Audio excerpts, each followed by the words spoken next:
That's true. With a much better connection. How anatomically correct do you think the heart is? It'll do.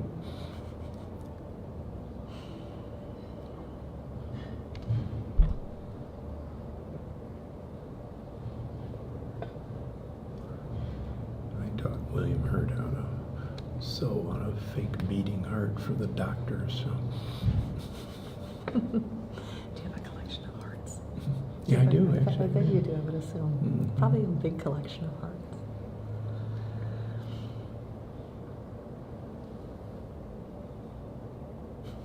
Oh, I thought I saw frowns going by again. You know, that would be terrible.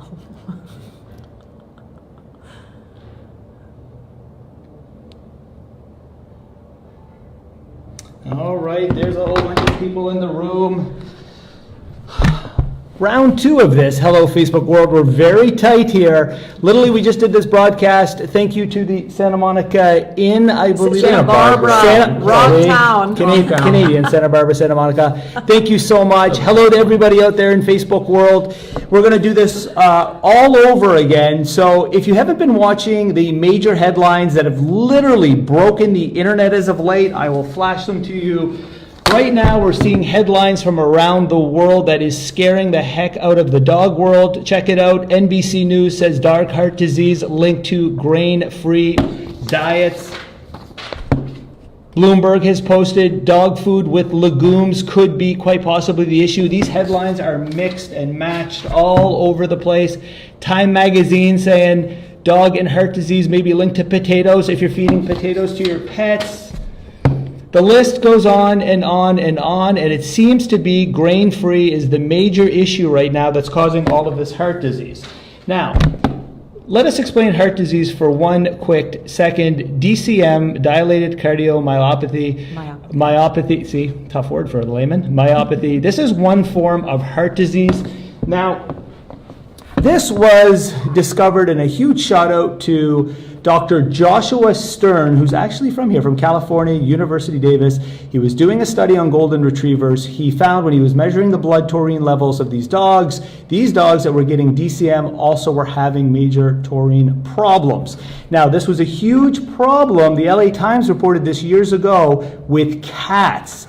Literally tens of thousands of cats were dying because of the taurine issue. They thought they rectified it and fixed it. Now here we are, Dr. Becker was mentioned, and this could be a continuous problem from way back then that was just never discovered in dogs. Now, I've already done a Facebook Live about this situation, so I'm going to leave the two experts. I'll be throwing around some props, quite possibly. We're in a hotel here. No throwing props. I know the rules. No. We have Dr. Gundry's team here who are watching me and standing by that I don't make a big giant mess in here or a problem. I can't promise anything, but let me introduce, of course, this is Dr. Karen Becker's platform we're on, the most followed veterinarian in the entire world. And if you maybe don't have the internet, this wonderful man here to the right is the world famous cardiologist, lectin expert, Dr. Stephen Gundry, human doctor, literally on every platform in the world. I've seen him on like Dr. Oz. I've seen him on every single social media platform there is. In fact, I read on BuzzFeed, Kelly Clarkson said you saved her life with her diet from American Idol. This man's a rock star. Karen, I'll hand over the mic. Well, thank you. You want to touch on a few key points quickly? Absolutely. So right now where we're at, according to the FDA, is this taurine issue could be coming from 3 points. First of all, not enough taurine in the diets. Could that be the problem? Are we seeing an absorption issue? Or are dogs just not making it properly? What on earth is going on? And what should pet parents be doing more importantly as we discuss this through this Facebook Live?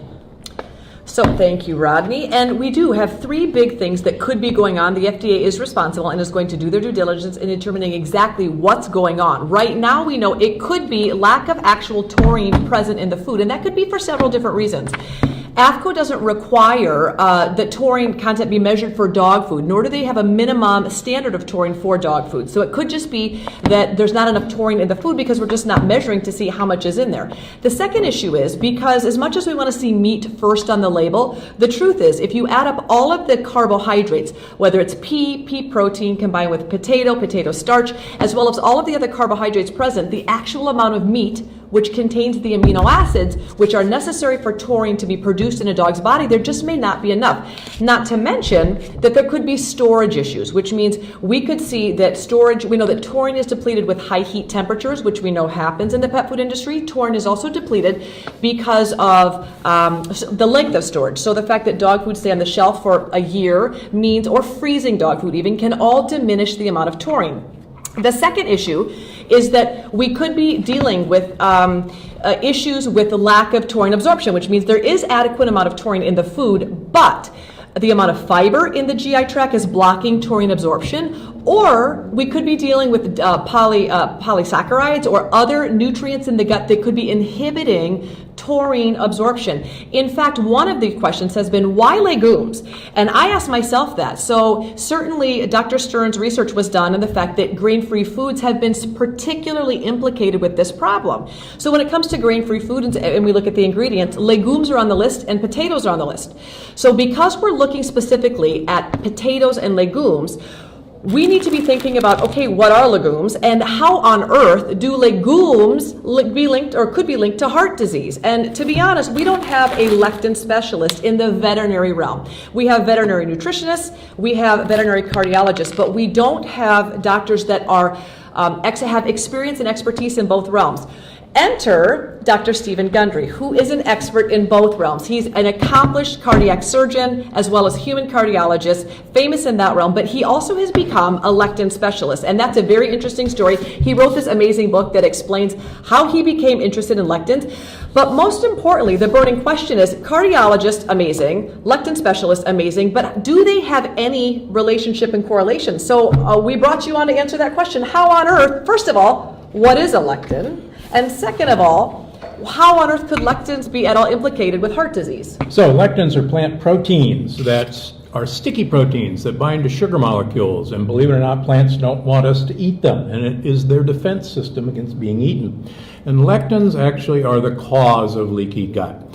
And just to whet everybody's appetite, hold that up to the camera, Rodney. This is from the Atlantic in March of 2018, and I hope you can read it. It says, something mysterious is killing captive gorillas, and they're getting dilated cardiomyopathy, and they don't get it in the wild. And it says in the fine print, guess what? It's happening in the food we give them in their gut, and we give them gorilla chow, monkey chow, which are biscuits, like which dog are chow. kibbles. Yeah. And they found out that, in fact, all of this in gorillas, who are our closest relatives, and I happen to be an expert on gorillas from my research at Yale, gorillas are like us, and if this feeding gorillas the kibbles that we are actually feeding our dogs and cats, there's a link here to human health. So, believe it or not, we're having an incredible absorptive issue with the food we're giving our dogs. These are examples of lectins. They're little Pac-Men who actually eat whole. Actually, how do you feel, Dr. Gundry, about my lectin that I made? Well, I think it certainly doesn't look like a lectin, but that's okay, because the principle is correct. Yeah. Lectins actually munch through the wall of your gut. And as they munch through the wall of your gut, they allow in these proteins, which are foreign, called lectins, but probably equally importantly, they allow in bacterial particles that cause us inflammation. We attack our heart, we attack our joints. We certainly see dogs with lots of arthritis. Huge. I see arthritis reversed in humans who get rid of lectins. Wow. So these guys are nefarious, and they are really present in beans and legumes. And unfortunately, the only way we can destroy these is a pressure cooker. Heat alone won't destroy them. Just soaking them will not destroy them. It will help, but pressure cooking will. And unfortunately, in dog food, Yeah, we're not doing that. we're not doing that. So, my gosh, so humans get dilated cardiomyopathy. Correct? And you have been able to link that as lectins are introduced to the human body, create leaky gut, and then create massive inflammation, and in turn then heart disease. If you remove the lectins from human diets, can you reverse the heart issue? Yes, absolutely. And, I've presented papers most recently at the American Heart Association, atherosclerosis, thrombosis, and vascular biology meeting last month. showing that when we remove lectins from humans' diets, we can actually watch an autoimmune attack on the blood vessel surface in humans disappear. Wow. And Wow. so, and again, this is happening in gorillas, just Yeah. like it's happening in humans. It's now happening in dogs. There's a link here. So we know what happens in kitties, a little bit different form, but if kitties are getting it, dogs are getting it, humans get it, and gorillas get it, and it's all heart disease linked to diet, linked specifically, I think, to microbiome. Correct. My goodness, we're on to something. So my question is, some of these pet foods are up to 40% legumes. How much is too much when it comes for people? How much is too much when it? Now, keep in mind, dogs and cats don't have a carbohydrate requirement. That's something that you may or may not know. How much or too much when it comes to humans? Can I actually, let me jump in very quick because there's been a lot of messages right now. People asking about the brands that we posted here in the beginning. I do want to say this. These are only just some of the brands right now that pet owners right now around the world are experiencing DCM issues. You can go online. There's a couple Facebook groups, Dr. Joshua Stern as well. There people are inputting where they're seeing a lot of these problems. So we don't want to pick on these brands by any means. Just some of the brands right now that pet owners are experiencing some problems in. Okay, thanks. Nice PSA. If 40% of pet foods contain, up to 40%, 50% in some cases, legumes, what if we reduce, so one of the suggestions last week coming out of PFI was to reduce legume content and hold it at 20% of the diet. Would we see less heart disease if we were a person?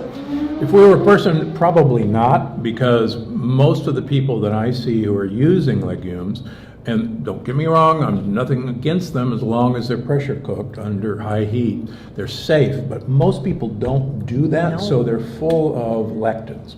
And that's what's happening possibly in dogs. Maybe. And just as a side note, these legumes are going into pet foods raw. Now, of course, they are extruded. They're cooked through the extrusion process, but they're going in raw.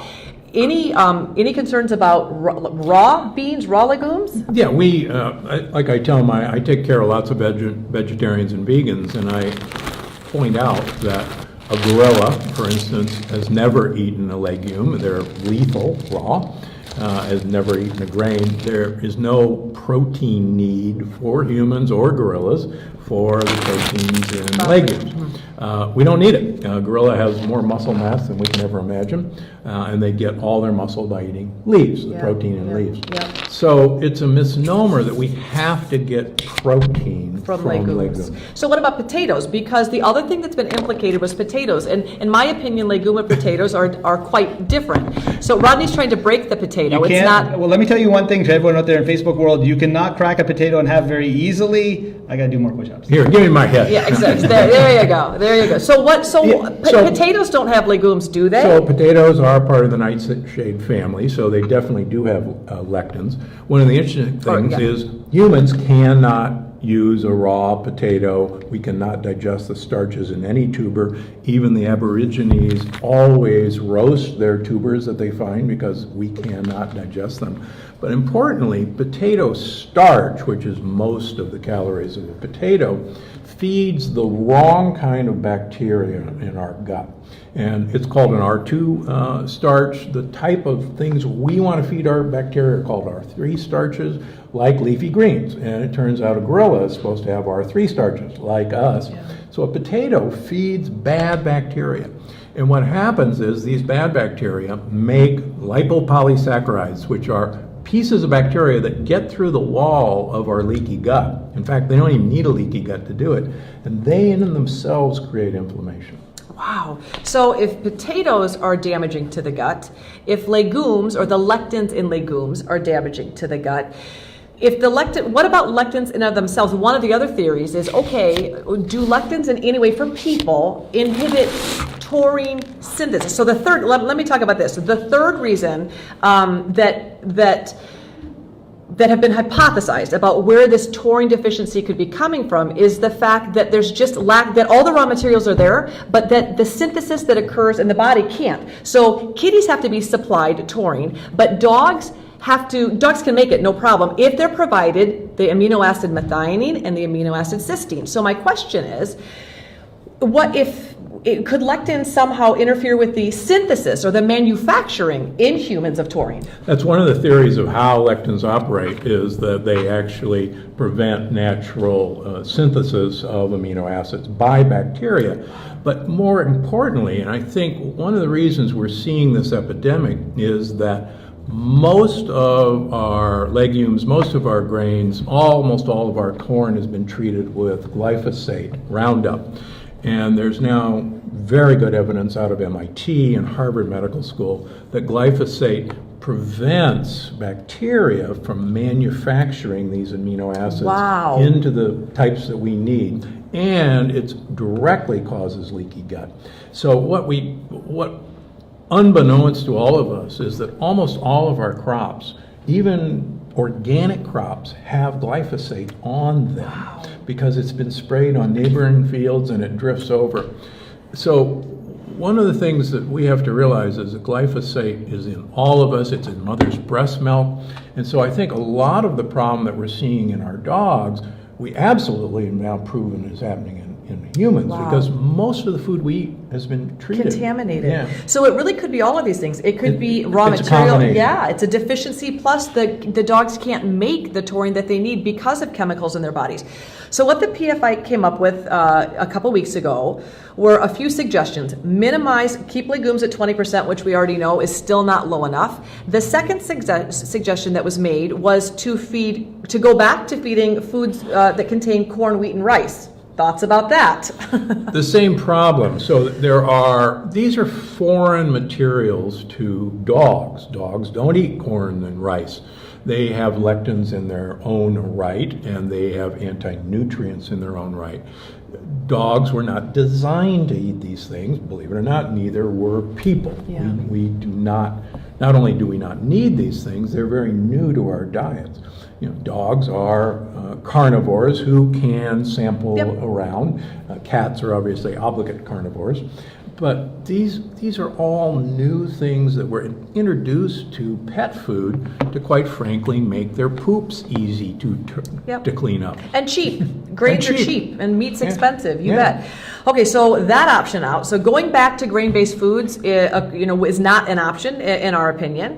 And then the other option was just add a wad more of methionine. So methionine is one of the building blocks for taurine. So what if we were to just dump a bunch of methionine in the food? You had mentioned that maybe that might, because if there might be absorption issues with that. Right. One of the things that I find in humans that are so troublesome with lectins in general is that lectins, by their nature, destroy the lining of the gut. And so the less lining of the gut that you have to absorb the essential amino acids, that's actually, from a plant system, a very good way to get rid of a predator. If you have a weak predator, it's not going to go out and get things. So the more I see this in humans, the more I realize I take care of a large number of humans who have low protein and low albumin. We thought it was just a part of getting older.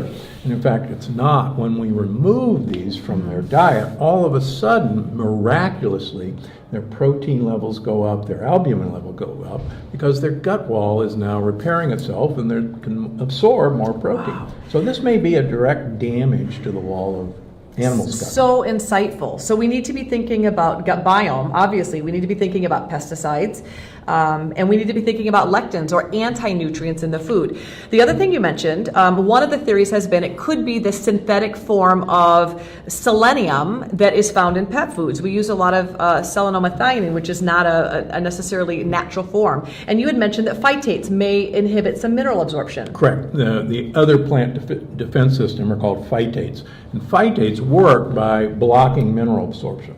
So one of our problems in our modern diet, number one, is we have very few minerals like selenium in our soil anymore, very little calcium in our soil. But then add that to the blocking effect of legumes or corn, and you've got a perfect storm. Wow.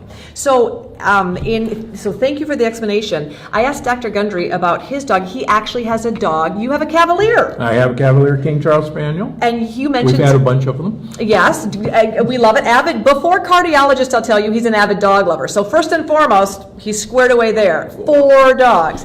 You have a dog that has a heart condition. Correct. And you were given a very poor prognosis. Yeah, actually, one of our Cavaliers was sent home with nutrient deficiencies, and the vet actually told us that he had pancreatic insufficiency and take him home to die. There's no treatment. And I went, that doesn't make any sense. He's a 7-year-old dog. And so I put him and several of our other dogs on a raw food diet from one of our holistic pet food stores. And not only did his massive diarrhea, I mean, he was just a little scrawny, poor thing. Yeah. Returned absolutely to normal. Had a great life. And we currently have a dog who blew out her mitral valve about a year ago. And we've changed her diet. We've added some nutrients that I use in adults to keep their cardiomyopathy under control. And she goes on our 2.5-mile hike every morning now. So great. Couldn't breathe a year ago, literally in pulmonary edema. Oh, so good. So there is hope, and I think that that's a very important thing as well. So when we think about, so those are the problems. We're going to cover some of the solutions, or not when we say solutions, some ways that you need to be thinking in terms of strategies that if you're concerned about this issue with your dog, what you can be doing. Yeah, and so here I'm going to jump in. Sorry, don't mean to cut Dr. Karen Becker off. Size of the screen. So one of the big issues, and I talked about this last week when I did my grain-free post for a lot of people, was to contact your manufacturer. This was a recommendation from the pet food industry that by contacting your manufacturer, they could talk to you about maybe what's happening and if they're adding taurine, because look, we get it. Not everybody out there can feed whole, fresh, live foods. You're strapped, you're on a budget, you've got 5 or 6 dogs, you only got $20 in your pocket, whatever it is, we want to help.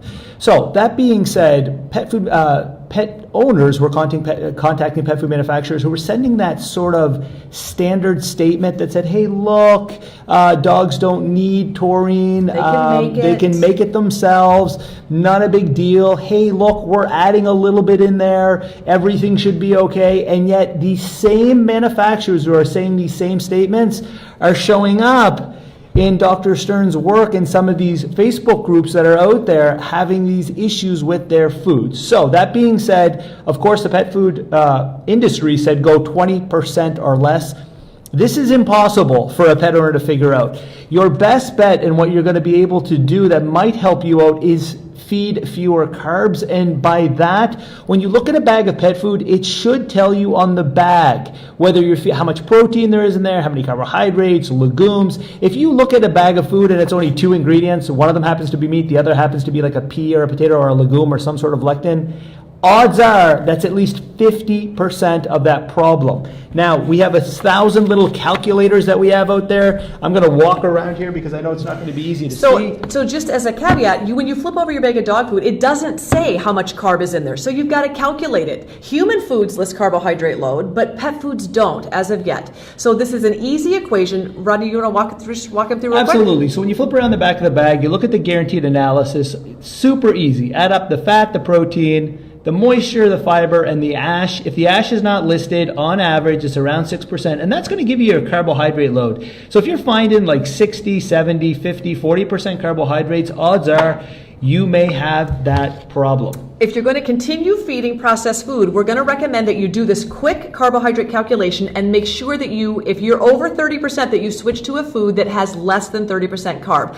Ideally, one thing that's important for you to recognize is that a dog's ancestral diet was less than 10% carbohydrate. And that's certainly something that after Dr. Gundry's wise advice for humans, if we take into account all of those variables, it would be very, very wise to minimize that carb load down to under 10%. Second common sense suggestion, feed more taurine. Now, ideally, we'd like to have you feed taurine from taurine-rich foods. If you can't supply taurine-rich foods, of course, you can give a high-quality supplement. But first and foremost, try and add in simple foods that provide taurine. Now, foods, shellfish particularly, very, very rich in taurine. And I think, do you suggest for human patients that they eat more? Yeah, we want them to eat more shellfish as much as they can. Yeah. Wild shellfish. It's actually easy to find now. It is. And sardines packed in water, great, easy source as well. Dogs love them, kitties love them too.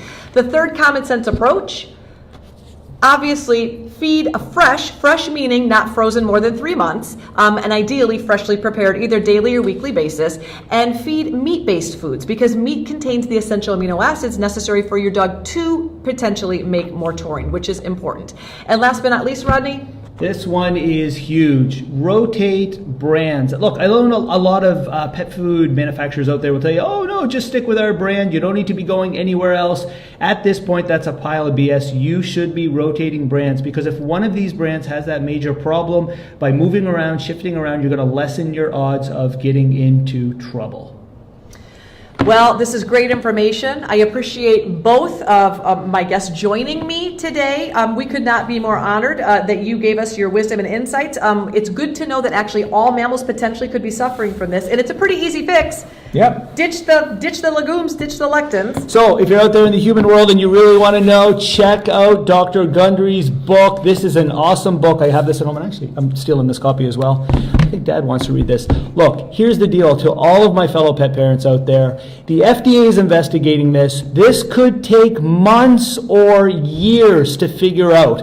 Nobody, no right pet parent in their mind is going to put their dog or cat, anything at risk at this point. So you as the pet parent have to empower yourself, and you have to take charge. Adding a little bit of fresh food, if you only got $5 in your pocket, man, a can of sardines is not expensive. It can help you and get you out of these situations. So until next time, You and your dog. Yeah, that's you good. and your Good dog. advice. Well And said. for those of you who keep asking me, there is going to be a Gundry MD line of pet supplements Good. and food, because I hear you, it's coming. And maybe a lectin blocker for dogs. A lectin blocker for dogs is part of it. Excellent. Absolutely. Yeah, help for everyone. Thanks, guys. Bye.